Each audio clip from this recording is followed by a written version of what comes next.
No way for Republicans to spin this one. This is white on whiter crime and red on redder crime. And all my videos are getting removed because of this, but our side doesn't need a distraction from the Epstein book.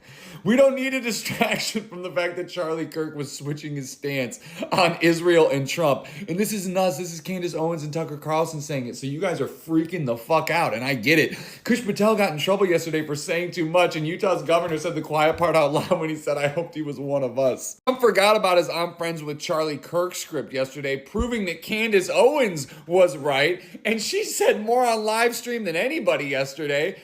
And I'm honestly a little worried for her. But Republicans don't watch her because, you know, they don't like black. You know what I mean? So the whole thing is outrageous. I'm pleading with Republicans to watch Tucker Carlson and Candace Owens now because they're just saying the truth. They were friends with Charlie, so they know what was happening. But either way, and shout out to all the Republicans that were exposing that AI video yesterday and all the glitches in the fingers and the teeth. People were calling me crazy until that became a Republican trend. Republicans that don't follow the news aren't even thinking twice about the fact that Trump and Netanyahu are doing press tours over this in order to control the narrative. What? They're not even your president. They're not leading the country. They're on news stations. Do you guys get that though? Republicans are froze right now across the country. They're just hoping for a different motive. They're hoping that Candace Owens and Tucker Carlson are wrong. And they don't even know that the Jerusalem Post was the first news outlet to post about this. They wouldn't even care either. I mean, yesterday I went from being a trans Muslim black terrorist to another suburban kid with a future and a family. You see how fast that turns?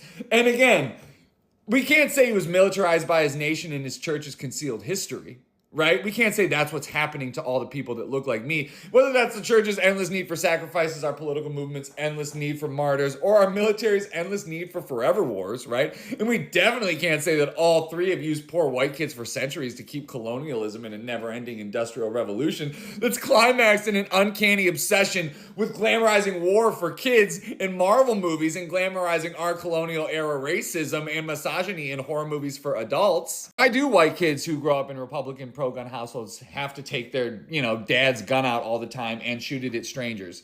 Because again, this is a completely us issue. This is not controversial to say. Does that have anything to do with the fact that all the HBCUs were shut down yesterday? Even NYU over threats to black students. Do you know why? Charlie's supporters were accusing black people of the murder because Charlie said black people were better off under slavery and black women didn't have enough brain processing power to be taken seriously. So they naturally thought that it was them, right? His overt hatred for black people made them the threat even after he died. Can you imagine the privilege and power needed for that to happen? It almost proves that none of this is political, right? This is one giant race class war. We can have one moment of honesty on these apps before they're gone. That's why we don't care about the 18,000 other gun deaths that happen in America. That's why we don't care about the 300 bullets that were shot at one 6-year-old in the Middle East. If we can just please be honest, right? It takes one bullet in the first world to get Dean Withers in good trouble to cry on live for donations to their fans that look and think like Charlie Kirk. I'm sorry. They took down the Suspect song. No one's letting me sing anymore. They just want me to talk. Art is dead.